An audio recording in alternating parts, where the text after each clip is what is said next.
Okay, so hi everyone. Hi Janelle. My name Hi. is Nicolette. I am the creator for the podcast titled You're Worthless. Read that again. Juxtaposition of your very soul. So I'd like to say thank you very much for actually saying yes to be interviewed on my show. When I read your profile, I feel like we had so many things to relate and we have so many parallels in our lives. So that's also the reason why I'm very excited to have you on today. So without further ado, let me just give a bit of introduction about yourself to our listeners. So, hi guys. Today we have Jeanell here, Jeanell Greene. She is a life and relationship coach who's on a mission to save marriages and heal families from generational trauma caused in childhood. She's well known for helping couples return from the brink of separation and ultimately divorce in less than 30 days. Jeanell loves talking about her own marriage of 17 years and how they keep the fire. So hold on to your seats and let us welcome Jeanell. So for the benefit of those listeners, we this is a second start. So we're gonna ask her the question like, what was it like growing up as Jeanell? Growing up like Jeanell was interesting. I had a really great childhood. I was very blessed to have two parents who were very supportive and loving and didn't try to make me someone I wasn't. I knew very young that I was not meant for the usual journey of a life. I don't know. It's hard to explain. For example, I knew when I was young that I wasn't like other little girls. I didn't think about, you know, um, having babies and, I thought about like changing the world. I thought about performing. I was a performer. I was a dancer. I was a singer. I was a pianist. And um, I had a really, really great, had really great role models. And then around the time of I turned 9, my family went through a really dark time. My dad decided to have an affair, and my family was split up, and that was sort of the beginning of this new person that I had to become in order to survive being the eldest, being only 9 years old when, watching your dad leave, and he moved out and had another family, and then being with my mom during those times. I remember memories of being at church. Like almost every day we would be at church and there would be my mom on her knees praying for her marriage. And, funny enough, 3 years later, my dad actually comes back and asks forgiveness from my mom. And my mom said yes. And she said, under two conditions. Number one, that you never go back. And number two, that we just forgive each other and we just move on with our life and just be happy. And they stuck true to their word. They never fought about it. My mom never brought it up even when they were fighting, and even when my dad would bring it up because he felt bad or whatever, she would be like, no, we're not doing that, you know. And so Wow. it was a very hard time, and I had to grow up really, really fast. And what I discovered later on were, after all of this happened, I realized that that 9-year old, even though we had gotten our happy ending and my dad came home, there was this part of me that felt left and abandoned and betrayed. And the person that I was, a daddy's girl, so the person that I love the most, like, just walked out, just left. And Yeah. so even in my 20s and my 30s, as I was going through relationships and I went through my first marriage, I realized that a lot of my own lack of love for myself was still coming from the memories that I had, being that 9-year old, watching my dad leave, going into a car that I didn't recognize, and thinking in my 9-year old brain, my dad doesn't love me anymore. I can't trust people, and everybody I love will leave me. And so I really could see how that thought pattern stayed with me in my subconscious without even realizing that that was happening, until I got married the first time and everything just started to break down. And I just had to look at myself and be like, what is that? Like, there's no coincidence. Like, there's something about me that is creating and manifesting like this in these relationships, that I'm attracting men that treat me terribly or lie to me or abuse Exactly. me. right? And so It's that like was, the projection, right? yeah, and so that was it. But like even now, here I am, you know, I've had a business where it's really based on love, because I think there's not enough, A, there's not enough love in the world, and B, there's not enough people who know how to listen. And so, you know, as a coach, I really work with individuals who are feeling really, really stuck, and they really want to find love and freedom and joy and all these things, but they just don't know how. And so I feel like as I help these people, I also am healing myself in this work, you know? And so I just feel like I've always been this unique person who always, if everyone said, okay, everybody needs to go left, I'm the one who's going, well, what if I go right? Yeah. Well, what? Yeah. Right? I just want to check out what's happening in the right side. Yeah. Like I'm just kind of What's curious. happening at that fork? Yeah. Yeah. And I think too, it's like I have my mom, my parents did a really great job of solidifying my values and making me really clear about who I am. And so when everybody was going left, I knew I didn't want to go left. I'm like, well, why do I have to go left just because everybody else is going left? And so I feel like I've led my life that way.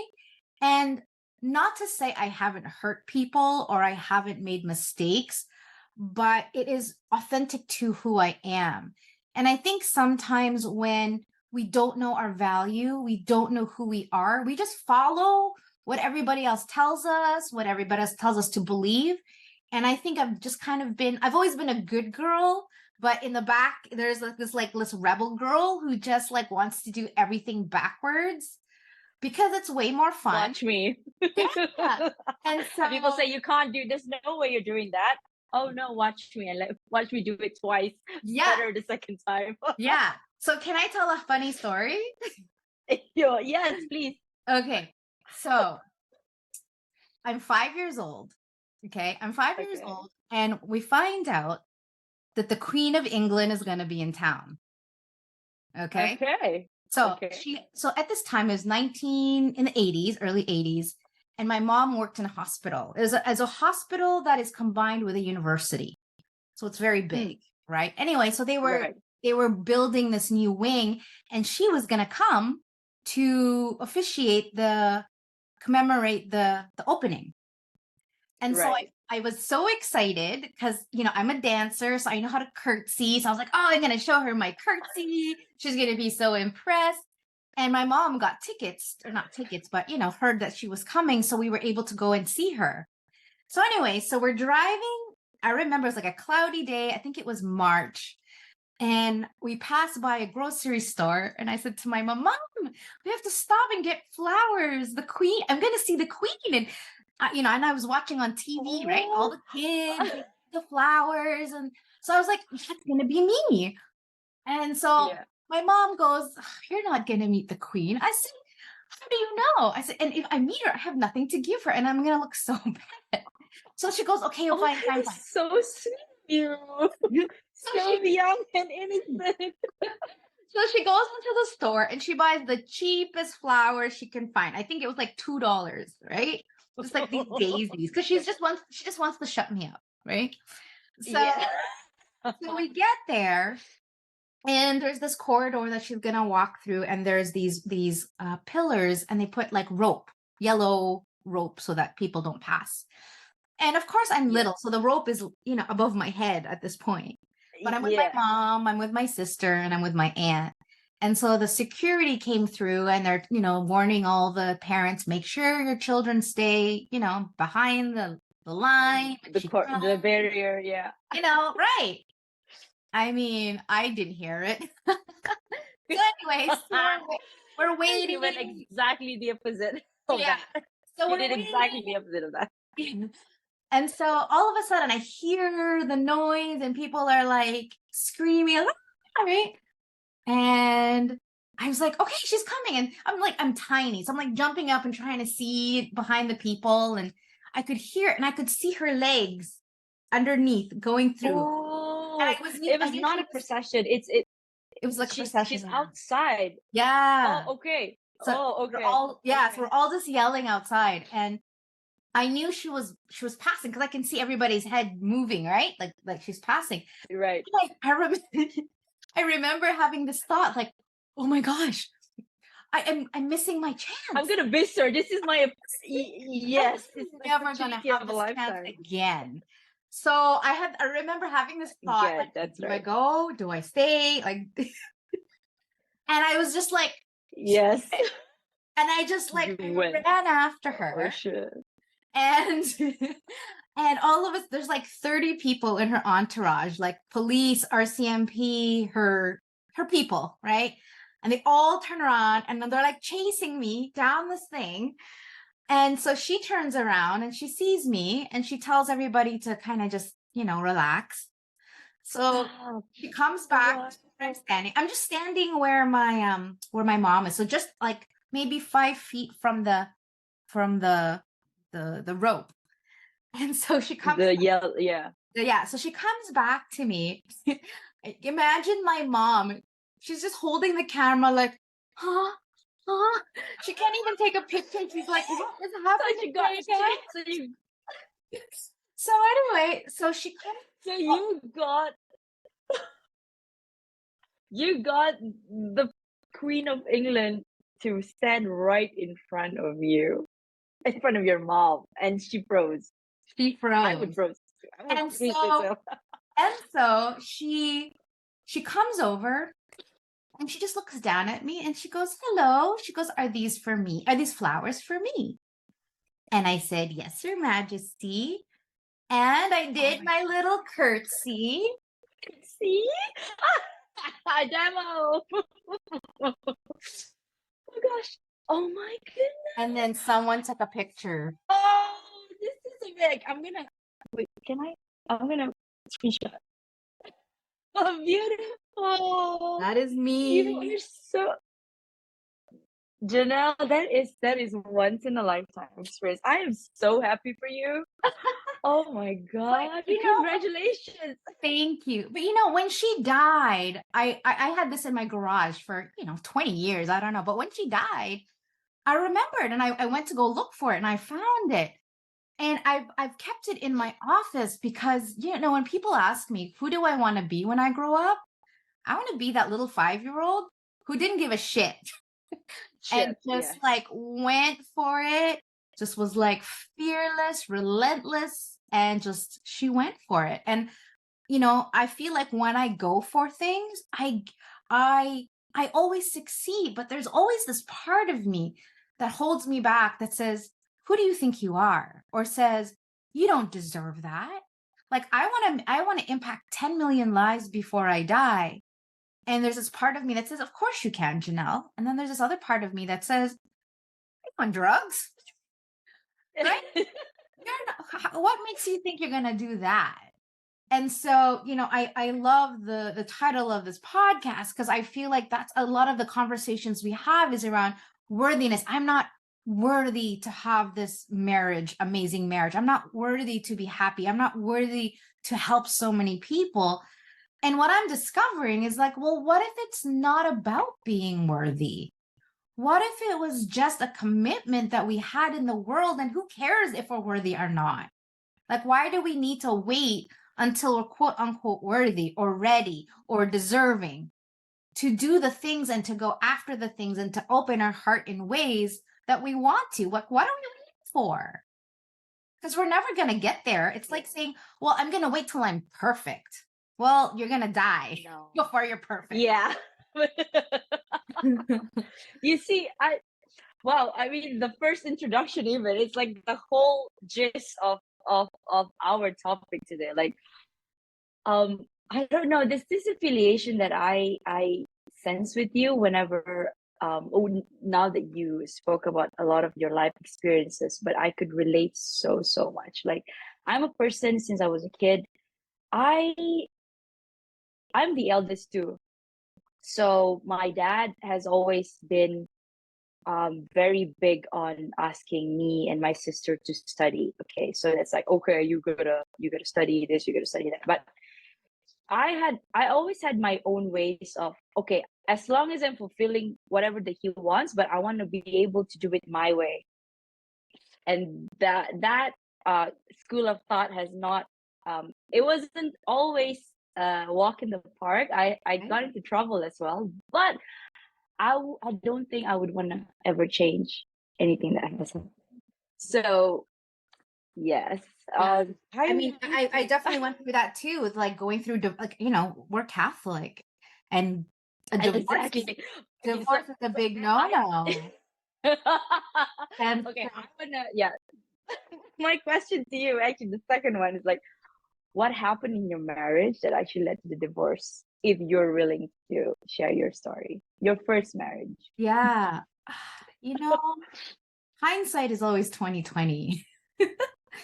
And, Yes. doing the work that I've done on myself over the past 20 years, what I can really see was who I was at that time was someone who was so afraid to be alone. And Mm, my dad had just died. And so there was this fear of, wow, what if what if I pass away and I don't have anybody like on my dying days? And so I think I was at that point in my life where I don't know, but like I think a lot of women are like me, that you kind of have this expectation that at a certain age, you got to have your kids, you got to have, like, there's this time machine, or this time, the clock is ticking. And I felt that pressure. And especially being Filipino, we get that starting at like age 15. When are you going to get married? When are you going to have your kids? Da, da, da, da, da. And I was already like 24, I think, at 25 at this time. And so I think that I didn't really think it through. I was kind of like, good enough. Okay, he's got a job, he's good looking, like the little checklist. He was yes, a 9 yes. out of 10, so good enough. But what I really didn't think about was, are we on the same page about everything? About God, about kids, about money, about our life? Like, I was very much into getting into self-development, self-growth. I love to learn how to about transformation. He wasn't into that stuff. I loved going to church and singing. He didn't want to do that. We were just so different. And I think sometimes when you think you're in love, you don't really see how important those things are to you. You're like, oh no, that's not important. I can deal with that. I can Can tolerate that. compromise. You can compromise, but there are certain things about who we are that we shouldn't compromise, especially inside of a marriage, especially in the beginning. And so I Yeah. think that he was just not. So here's the beautiful part about it at the end. The miracle of it is I took responsibility, because up until this point, I had been blaming him. I felt like he lied to me about who he was. It was almost like when we Right. came back from our You felt honeymoon. like you were scammed. Yeah, totally. It's like I we knew. came, I understand that feeling so well. yeah, I felt like we came home from the honeymoon, and all of a sudden it was like he stopped Change. showering, he stopped like going to church, like all Cleaning the these things. house. He just was like, go to work, come home, sit on the couch. Like that was it.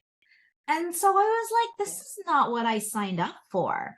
And then we got in a car accident, and so it just made things worse. And then it just started to snowball. And I realized that I had that it was like a parent-child relationship.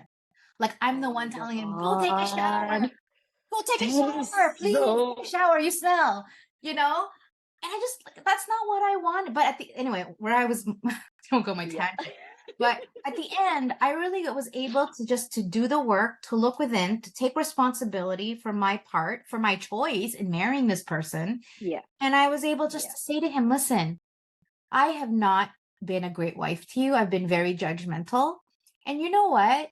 You're Right. actually pretty great the way you are. Because I was just making him wrong. I'm like, I don't like this. I don't like this. Like all these things wrong Yeah. about him. That is Right. yeah. And I said to him, you know what? Yeah. You're great the way you are. It just doesn't work for me. Just not for It's just not a me. match. Yes. Round hole, square peg. It's just Yeah. right. And so we were able to divorce. I think it costed us $80. We didn't need Amicably. lawyers. What's that? Amicably. So meaning you Yeah, guys, it was amicably. like a mute. Yeah, I mean, he wasn't happy about it, but there Yeah, wasn't but It wasn't lawyer, and we didn't Yeah. have kids, so that was, it didn't really matter that much. So luckily I didn't invest so much time into this marriage that we had like property and kids to deal with. It was actually a clean break. But, it was in doing the work that I realized that I didn't know who I was. I hadn't healed so much of my wounds. And so then I was looking for someone to fill the gap in my heart when really I had to be able to fill my own heart, my own gap in my heart. And I think that's a lot what a lot of couples or a lot of women do in relationships is they feel so unworthy and they expect their partner to be the one to make them happy, but they don't know and they have their own problems. Like, don't expect them to be the one to be your source. And even if you say, make me feel better, the only person who actually knows what you need to feel better is you. So to expect someone to say, you should read my mind and you should know what I want, well, then they attempt it and then you go, that's not good enough. And then they just feel they can't win.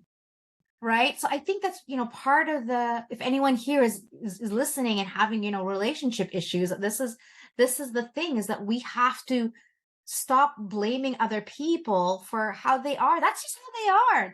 That's how they always, before you came, this is how they've always been. And now you want to change them.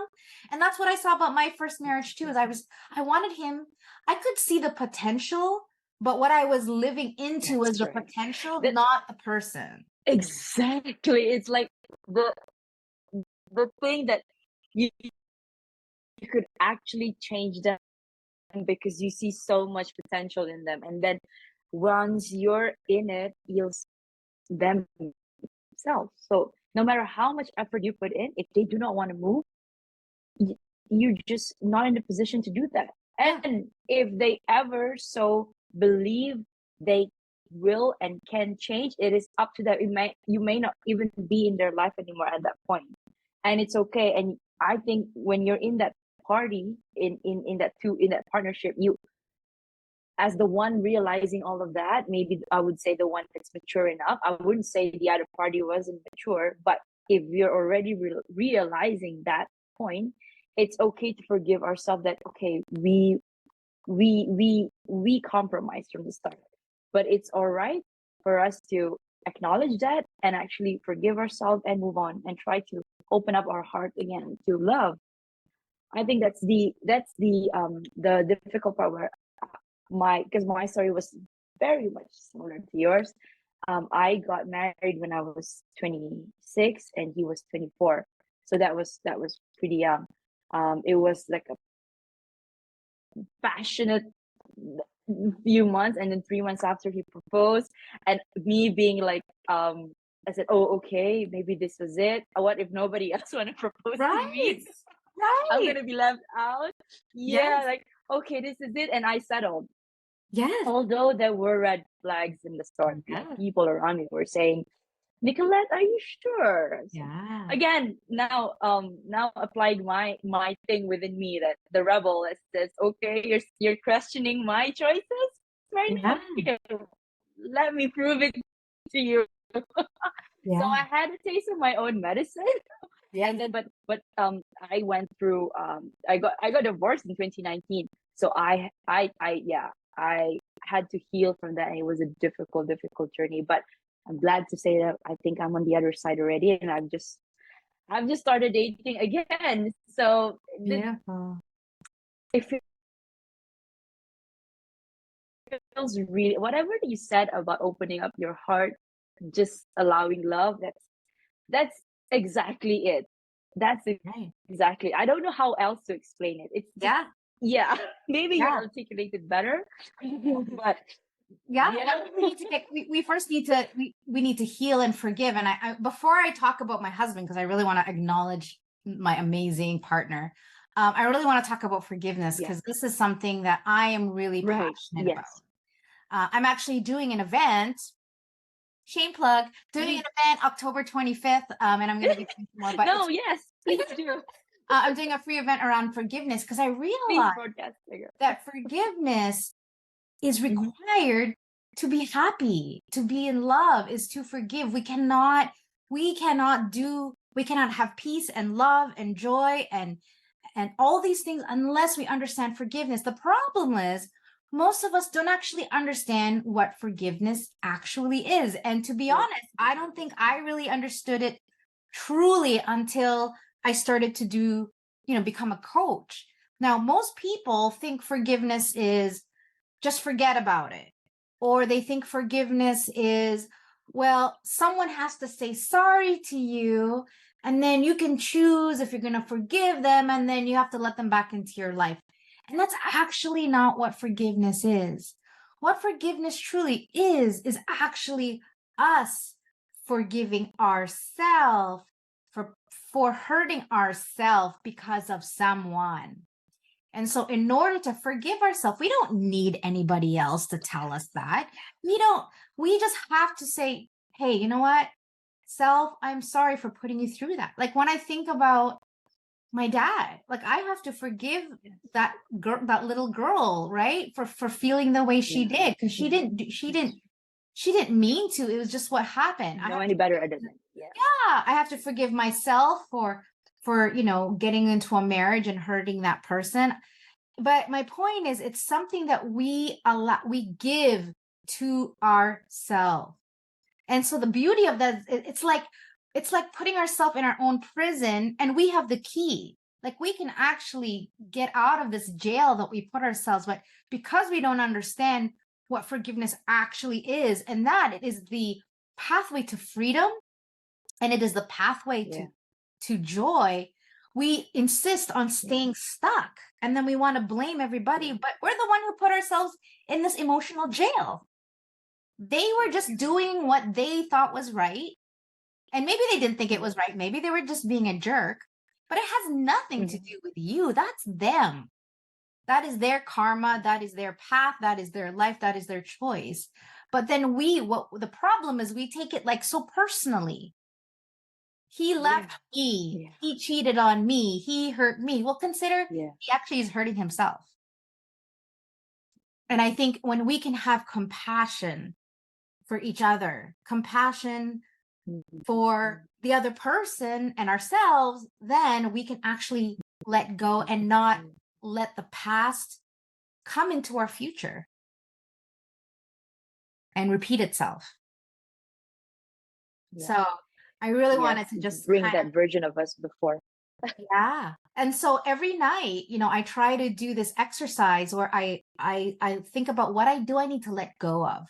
What do I need to forgive? Because if there's anything that's tight, that feels tight in our chest, that is the work that needs to be done, is to let go. Because A, we can't do anything about it. B, it's already happened. So why are we reliving old memories that actually cause us stress and pain? And just let it go and become who we are meant to be. That what God put us on this earth to be is love and to be of service. Not to close our heart and say, men are terrible, men are liars, men are... Right? It's so easy to be a victim, but that's not the lesson. They're all the same. They're all the same. Right? Oh, they're all the same. Right. And then we wonder why we're always alone. We wonder why we attract terrible men. And so this brings me to my husband, so, I went through all the work. Yes. And I sat down with a piece of paper and I actually wrote a whole list of what I want my dream to be. It was like, what it was like? It was like taking an order at drive. Can I confess? What? Can I confess? I did the same thing just 2 weeks ago. I wrote it was a letter to universe. Like I wrote everything that I wanted in a partner. And I think a day or two, the person that I'm dating right now actually messaged me, and out of the blue right now, as we speak, I am still speechless. It's like, you don't know how I feel right now. It's like I'm overflowed with joy at this point. And wow, okay. I thinking about it and thinking about him makes me, I don't know, all my senses are activated at this point. I'm really listening to this after release this podcast. Yeah. Sorry So for cutting you anyway, off. Yes, your so story. I wrote a list, and a couple months later, I wrote this list. A couple months later, Okay. I call my office. Now, my head office is on the other side of the country, about 5,000 kilometers away. I live in Vancouver. My husband lived in Toronto at the time. Okay. And so I called my office, and there's like a support, customer service line that you can call. And I called, and my husband picked up. And I heard this beautiful voice, this gorgeous, deep, friendly voice. And I was like, wow. Right. And we had this amazing conversation. And I was like, there was something inside of me that was like, I like this person. And I said to him, hey, do you mind if I get your extension? Like, you've been so helpful. I don't want to talk to anybody else but you. Can I call you whenever I need something instead of going, through the line? And he said yes. Yeah. And so for 4 years, I didn't know what he looked like. He was just this voice on the other line. And, of course, we're coworkers, and then we become friends, and I'm sharing with him, what was going on with my ex, and he just listened, and he was just such a safe space for me to just share, because he didn't know who I was. He didn't know my family. And he was just this person that just listened. And so we were able to build such a strong friendship and trust even before we even saw each other. And I remember asking him all the time, so like, do you have a girlfriend? Just kind of curious. And he's like, no. So You ask him first. You ask him. It yeah. wasn't even him. Oh yeah, he's super. Okay. My husband is super shy, or he used to be when I first met. He's so shy. And so I'd be like, hey, yeah, I was the one making all the moves. Power, yes. He's the one who moved from there to here. He moved here to be with me, 5,000 kilometers. So beautiful. But yeah, so I used to ask him, like, do you have a girlfriend? Do you have a girlfriend? He's like, no. So I used to think, oh, maybe he's not very good looking. Maybe he's just guys that are like super nice. Yeah. I mean, nobody can have it all, right? Right. That's impossible. Look at us. We're discounting our dreams. Like, that should be it.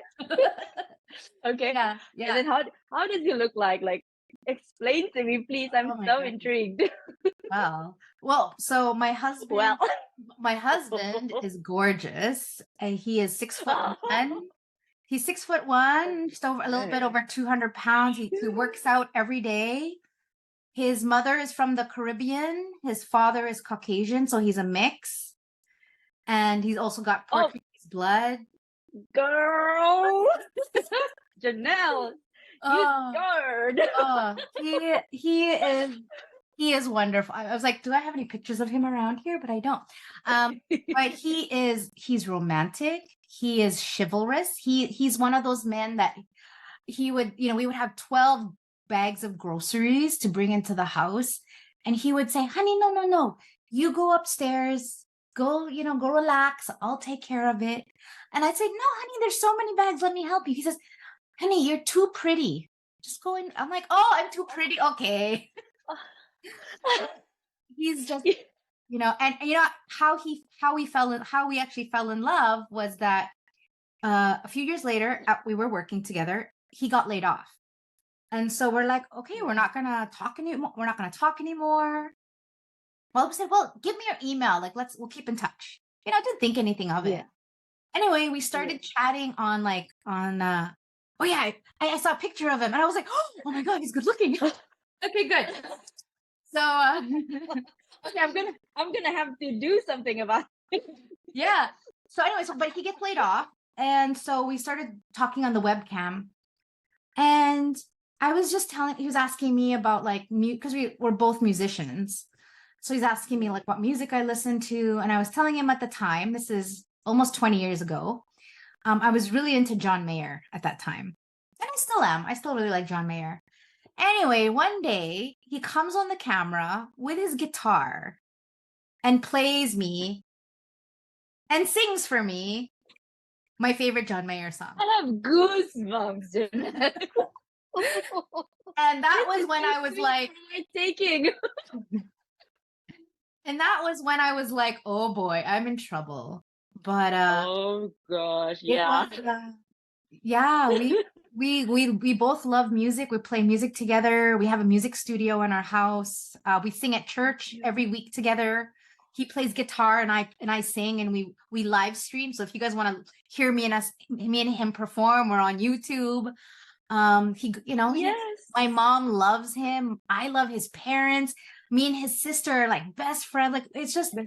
it just works. It's so easy. And we're like yin and yang, and we're just, yeah, we complement each other so well. We communicate. He's so vulnerable with me. Like he tells me how he feels. And when I want to cry, he knows just to listen and don't try to fix me. And he gets me ice cream. He gets me my box of tissue, and he just loves me so much. And so for those of you that are looking for love or have been divorced and wondering if love is still out there, it absolutely is. You have to just believe it and create it, manifest it, and be the kind of person that this person would be attracted to. And so the beautiful thing about my husband is I feel like he makes me want to be a better person, and I want to be the person that he thinks that I am. And he is just my biggest cheerleader. Even when I quit my 6-figure sales job and said I want to start my own business, he's like, baby, do what makes you happy. Like he never asked me about money or like put pressure on me or anything. Like he has always been, he's a God God's Oh, gift to me for sure. Oh, that is there's so so much I beautiful. could say about him, but yeah, he's pretty That is so he is my inspiration. He is why I do what I do, because I want everybody else to be as happy as me. And it's not that hard. We have just been taught really bad habits about relationships, about communication, about our own understanding our own defense mechanisms. So when we can really understand how we think and how we're different and appreciate each other and be so loving, and remembering that again, that person also has problems, also feels in, has confidence issues, and they also have self-worth issues. And so give them some compassion, give them grace, give them patience, like we would like a 5-year-old. We're so patient with children, and yet we're so impatient with our partner. And then we wonder why we cheat, why we get depressed, why we have divorce. To me, it's not that hard. It's actually quite easy. We just need to learn skills that maybe no one ever taught us. And so that's why I'm so passionate about this work. Oh my gosh. I like we don't even need to go through my questions because you're covering like 80% of it. But it's okay. We'll still go on the question about you leaving your corporate job actually. Yeah. What made you decide to do that? I knew. We all know, we just ignore it. We just ignore the feeling. But for me, the feeling was so strong, I couldn't deny it anymore. And it was almost like, I don't know about you, but I feel these moments. I'm 40. I'm going to be turning 46 next month. And I found that there are these times in my life where I can feel like I know something as big is about to happen. I just feel it in my bones. Yeah. It's almost like you Oh can my feel God, it, yes. smell the rain. And Yes, so, yes. yeah. And so I just felt it. I was like, okay, something is happening. And I would have these visions of like a door. And I'm reaching for the door, and behind the door is like a bright light. And I know I want to go on the other side of the door because it's like happy and it's like there's love and joy, but I'm scared. And so I just kind of, prayed about it. And then one day I went to see I don't know if she's a psychic or just like she's just very intuitive. And she just said to me, Jeanell, your purpose and your mission in this planet is to bring love and healing to the world. That's your purpose. I said, okay. And then a couple months later, I was sleeping, like napping, and then I just heard someone say to me, you're a healer. And I remember waking up like, what? Who is that? But I remember being surprised. And at the same time, I wasn't surprised. Almost like, yeah, of course, of course. And so I've just, I just realized like I was making 130,000 a year. I was going on a plane twice a month. I had a great expense account, had great clothes, really nice car. Like I had all the things, and yet I was so miserable. I was, and I didn't like the people I worked with. I felt like my job was I wasn't making a difference in the world. And I felt like I was using like 1% of my brain and like 0% of my heart. And I kind of felt like I was an Oh God. imposter. And so, and I was, Oh God. and so here's You're the just thing. hitting all the points in my podcast. I don't even need to speak right now. Yeah. So anyway, I was in this big organization. A lot of people know it's called ADP. It's a payroll company, HR payroll. I won top 1%, and they sent me on a free trip to Bermuda with my husband. And then the year after that, they sent us to Rome. And we got to go to the Vatican. They gave us cash. We got to do a cooking Oh my class in a winery. And yet I was still like, this is great. Is this it? Is this it? Yeah. Isn't it crazy though? Because I'm like, people would kill for this. And here I am going, for this, yeah. this is awesome. And I think it was because I was turning 40 at this time. And I remember thinking to myself, like, what have I done with my life really? Like, yeah, okay, I have all the shiny things, but what if, like, when my soul goes to heaven, what do I have to say for myself? And so I just imagine myself just, as I'm turning 40, I said, okay, I'm at the halfway point in my life. So when I get to the pearly gates of heaven and St. Peter says to me, Jeanell, what did you do with your life? What am I going to say? And that's when I realized there's something more to this life of mine. I don't know what it is, but I quit my job. I had no plan B. I just quit. And I just said to my husband, I need to find myself. I don't know. I just got to do this. He said, okay. And so I hired a coach, which is how I got introduced to coaching. I did a lot of seminars. I did a lot of healing. And I worked on myself and realized that I have this gift. And I was like, okay, I have this gift. How do I want to use this gift? And then I would just listen to things and hear things and go, yes. And then I was listening to this podcast and the woman said, what is it that people want to know from you? And I said, oh, that's easy. People always want to know from me about my marriage. How is it that you guys are so in love, so cute, so like never fight? How is that possible? It's like, that's what I want to teach. That's what I want to talk about. And now I'm really, been really focusing on forgiveness because I think that is what's missing in the world.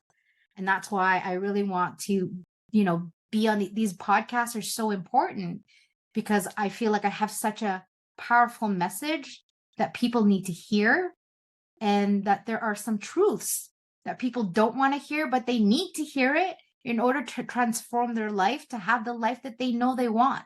They just don't know how to get there. This is a therapy session for me. This is a coaching session for me. I'm just so happy we're on record right now because I don't even want to ask you questions. I just want to hear your story. Oh yeah. Okay. Let's put in the host mode for a while for me. Okay, so why do you think there are so many couples that are getting divorced? Because we don't love ourselves enough, and because we have expectations that can really get us in a lot of trouble. And I talk about, it's funny, in my job, people always ask me what I do for a living. And then, I'll go for a massage or I'll go for I'll hire a personal trainer. And next thing I know, I'm like like teaching, like yeah. And I was like, I just want to relax. I just want my massage. But I love what I'm talking about. So it's hard for me to shut up. I know. But, you and I both. I had this 26-year-old ask me, he goes, what's one thing that you can say, like one piece of advice that you can give me? And for some reason, the thing that came out of my mouth was don't have expectations. Because when you don't have expectation, you're always delighted. You're always surprised. And you're never expecting something because then you're probably going to be disappointed. And so I say to couples, instead of creating expectation, what you want to do is you want to create agreements. So agreements are created inside communication, where you create an intention and the other person says, yes, I agree, I understand, I'm with you. The problem is we create things without talking about it. And then we expect our partner to do the thing that we expect them to do the way we want them to do it. And then they don't. And then we get mad at them.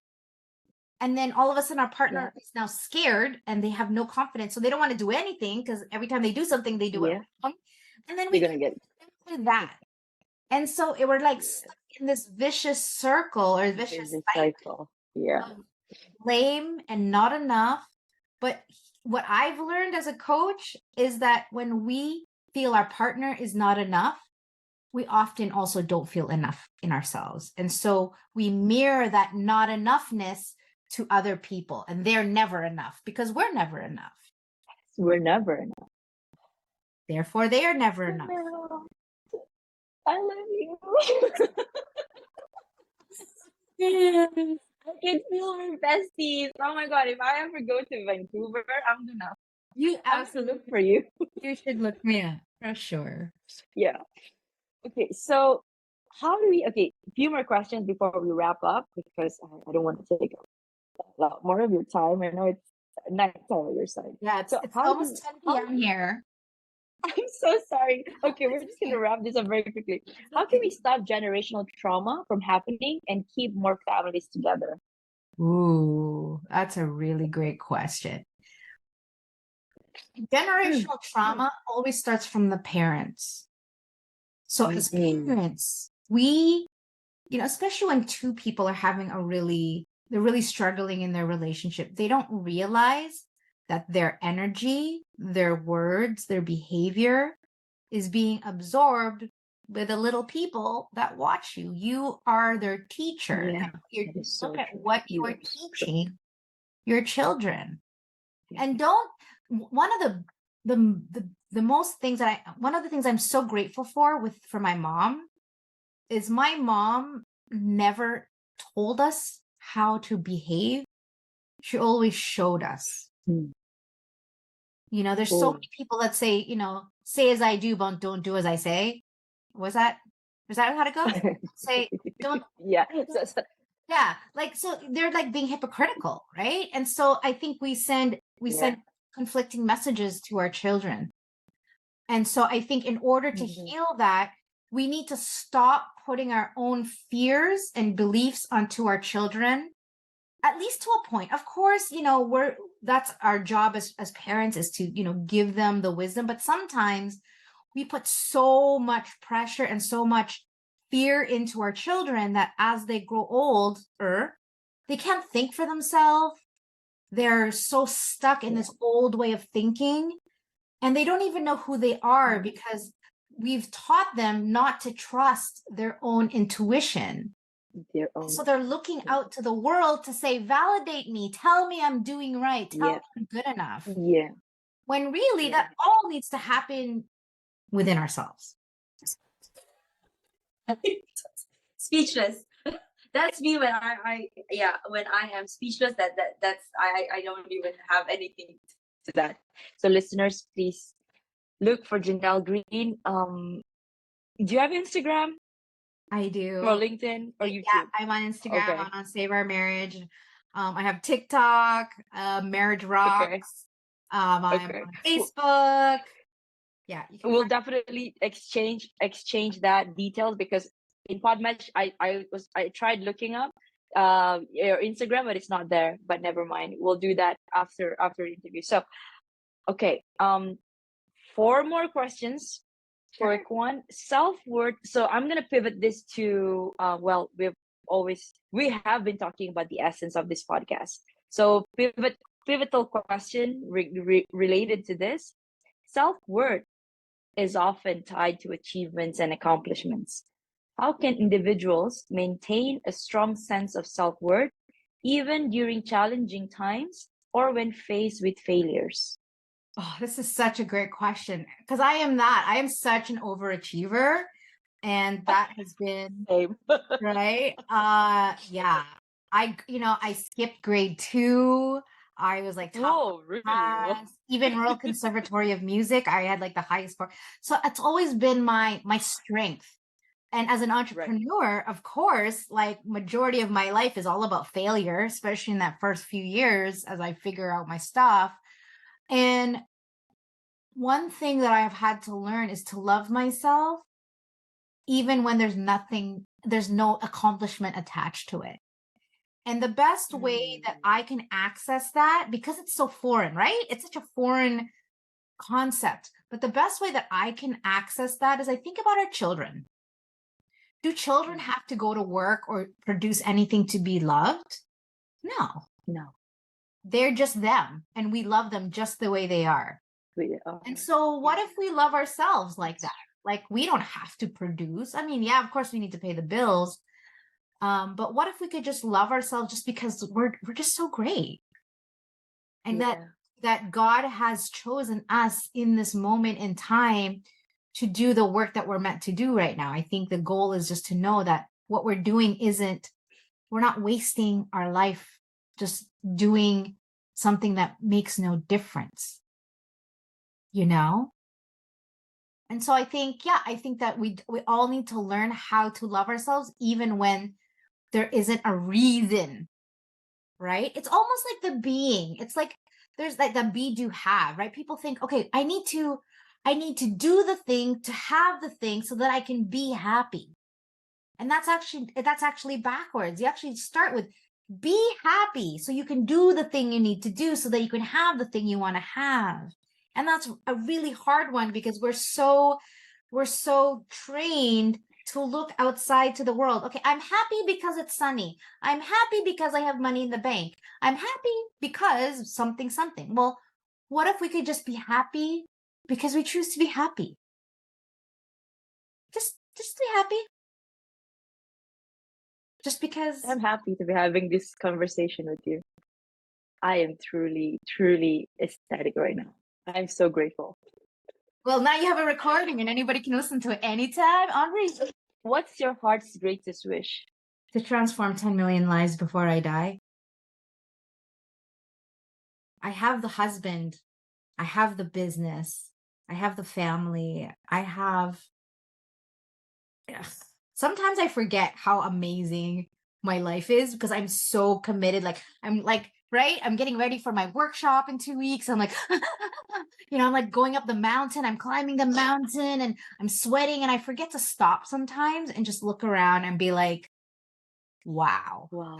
this is so cool. This is such a nice view, right? This is a cool view. I never thought when I quit that job, 5 years ago, that I would have a business where I get to be me and I get to love people the way I can love them and get to listen to them in a way no one has ever listened to them, and to have them truly feel seen and loved is just like, that is my gift to this world. And if I can do that for 10 million people, and I don't see that as I need to talk to 10 million people. I see that as talking about generational, is like when I can transform a family or a couple, and now that family has been reunited and saved, and now their children get to live with both parents and get to see love and patience when before that would have never been possible, and then they get to have really great families and parents, and the generations continue. That's what I mean. It doesn't have to be in this lifetime, but I would Exactly. love to be able to get to the pearly gates of heaven and be like, Ta-da! I made the best of what I was given. And I don't think I could have done it without my husband, because he loves me even when I don't love myself. Oh, I could hug you right now. Do you have a mantra that you live by? I have so many. Um, my current one, what's my current one? Well, this is the one I give to my clients, and I say to myself when I'm in distress and stress. Pain and suffering only exist when we resist what is so.